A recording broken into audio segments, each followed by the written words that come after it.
Friday nights in the quiet suburbs of Sunnyvale, California, carried a gentle calm. Not spooky, but peaceful, like a song you know by heart. Lawns were neat, the air smelled of barbecue, and porch lights glowed like tiny stars. In one backyard, behind a simple one-story house with faded blue paint, 3 men sat under a string of warm, dangling lights.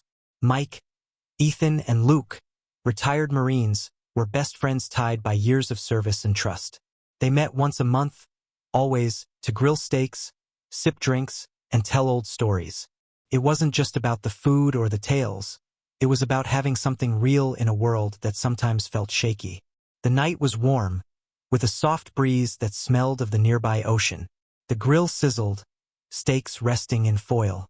A small fire pit glowed, casting red light on their faces. Mike sat quietly, his strong, scarred hands resting on his knees, watching everything with sharp eyes. Ethan, louder and full of energy, leaned forward, holding a drink and laughing about a funny mistake from their Marine days. Luke, always calm, smiled and poked the fire with an old metal rod he'd kept for years. They were comfortable together like a favorite jacket. No uniforms, no orders, just the sound of a kid's ball bouncing nearby, a dog barking, and soft music from a small speaker playing classic rock. Ethan flicked a bottle cap toward a bucket and missed, grinning at Mike like he expected a scolding. Mike just shook his head, almost smiling. The sky was turning deep blue, sprinkled with stars. Everything felt perfect, like they'd earned this moment. But not every night stays peaceful. Across the street, a porch light flicked on, spilling yellow across an empty lawn. A shadow moved behind a curtain, lingering too long before vanishing. Mike's instincts, sharpened by years of training, should have noticed. Luke's watchful eyes should have caught it. Ethan's laugh should have stopped. But tonight they missed it. Maybe it was the steaks, the drinks, or the hope that some moments could stay safe. Whatever it was, it let danger creep closer, waiting just outside their walls. At exactly 1:04 a.m., 3 loud knocks broke the silence. BM, BM, BM. The front door shook. The fire pit still glowed, but the laughter was gone.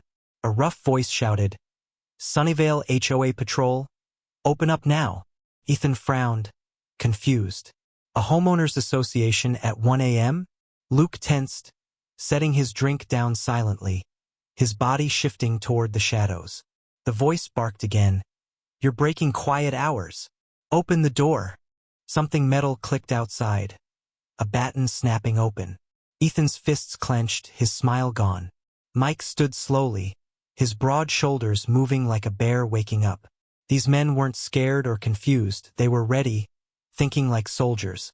The door rattled again, harder. Ethan whispered, "Something's wrong, really wrong." Luke flicked off the backyard light, hiding them in darkness. Mike stared at the door, calm but dangerous. Boots shuffled outside, and voices whispered. More than one person. They were planning something. Then, with no warning, the door crashed open, splinters flying. 3 men in black rushed in, holding batons and flashlights. They weren't asking questions. They weren't real HOA. They were trouble, and they'd just made a huge mistake. The invaders moved fast, dressed in black hoodies and gloves, with fake patches that read, "Sunnyvale HOA Enforcement." The first man swung a baton, expecting people to back down. The second had a camera on his chest, recording to scare people into obeying. The third, tall and loud, shouted, "Noise complaint. You think you're above the rules." They spread out, acting like they owned the place, sure that fear would keep everyone quiet. But they didn't know who they were facing. Mike stood still, his eyes locked on the leader. Ethan shifted, ready to move. Luke stepped to the side, blocking an exit without a sound. These weren't regular guys who'd panic. They were Marines trained to act fast, brothers who'd faced worse than this. The invaders thought they'd scare some regular people. That was their first mistake. Their second was thinking they were in charge. In one breath, everything changed. Mike moved first, slamming into the tall leader like a truck. The man stumbled back, crashing into the broken doorframe, gasping. Ethan dodged a baton swing, twisted the attacker's arm, and sent the weapon flying. He pushed the man hard, knocking him into a table that fell with a crash. Luke moved like a shadow, smashing a bottle over the camera guy's head. The camera flickered and died as the man fell to the floor. Took 8 seconds. No yelling, no extra moves, just perfect teamwork. When it was over, the 3 invaders lay on the floor, bruised and beaten. One groaned, trying to get up. Another stared at the ceiling, dizzy. Mike stood over them, breathing slowly. Ethan brushed glass off his arm. Luke grabbed a new drink, like it was just a small interruption. The fire pit still glowed outside. They didn't need to talk. The fight was over, and the message was clear. You don't break into the house of men who faced real danger. The noise woke the neighborhood. Porch lights turned on, and curtains moved as people peeked out. A woman in a robe ran over, pointing at the men on the floor. "That's them," she cried.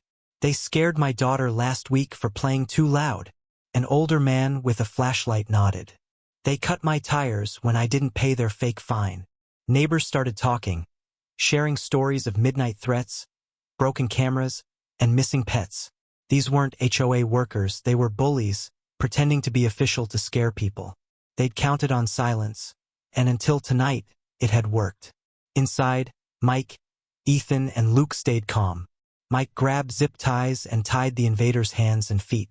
Ethan pulled a chair over and sat one of them down. Luke took their weapons, batons, pepper spray, even another camera. The men on the floor looked small now, their fake power gone. The firelight danced across the room, showing their scared faces. The Marines didn't need to say much. The neighbors outside were braver now, their voices growing louder. Police cars arrived, lights flashing red and blue. Officers ran in, guns ready but low, looking at the broken door and the tied-up men. A young sergeant spoke to Mike. "Step back, sir. We've got it." Mike moved aside, hands visible, calm. Ethan and Luke did the same. An officer found a fake badge marked Sunnyvale HOA Enforcement, and a bag with batons, pepper spray, and lists of houses, names, and schedules, even kids' school times. The police realized this wasn't a simple fight. These were criminals. The sergeant looked at Mike, then the broken door. "What happened?" Mike pointed at the door's splinters. 3 Marines, he said simply. "That's all you need to know." The sergeant nodded, understanding. The police took the invaders away in handcuffs.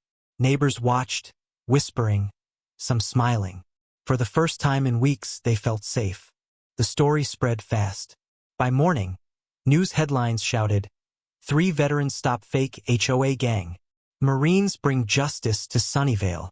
Pictures of the broken door and the fake badges were everywhere. Mike, Ethan, and Luke became heroes. Neighbors shared their stories online, and people across California found similar fake HOA scams. The invaders weren't alone. They were part of a big plan run by a shady ex-lawyer who used fear to make money. One of the arrested men told the police everything, and the whole scam fell apart. In interviews, Mike, Ethan, and Luke stayed humble. "We were just grilling," Mike said with a small smile. "They picked the wrong house," Ethan added. Luke just looked at the door and said nothing, his quiet way of agreeing.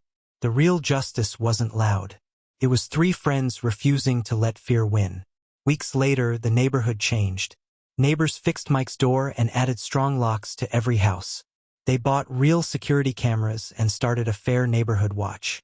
There were barbecues and parties, and holiday lights shone brighter. Fear was gone, replaced by strength and togetherness. The invaders went to court and admitted their crimes, breaking into homes, pretending to be HOA, and scaring people. They got years in prison, no chance of getting out early. The judge's voice was steady, and the truth was clear. They'd lost. Mike, Ethan, and Luke didn't go to court. They didn't need to. They'd already won by standing up that night. Back at the house, Mike kept a piece of the broken door and hung it above the grill, a quiet reminder of what they'd done. Friday nights went back to normal: 3 chairs, a fire pit, cold drinks, and Luke's old guitar. They didn't talk about the fight unless someone asked, and even then, it was with a laugh. They didn't want fame. They wanted their peace, their barbecue, their brotherhood. One night, as the fire glowed and the steak sizzled, Mike lit a cigar. Ethan tossed a bottle cap into the bucket. He hid it this time, and Luke played a soft tune. The stars were bright, and the air smelled of smoke and salt. The world felt right again. They'd fought for this moment, and they'd won. No fake badges or batons could take it away. The door was fixed, the neighborhood was safe, and the fire burned on. That was their victory, simple, strong, and theirs forever.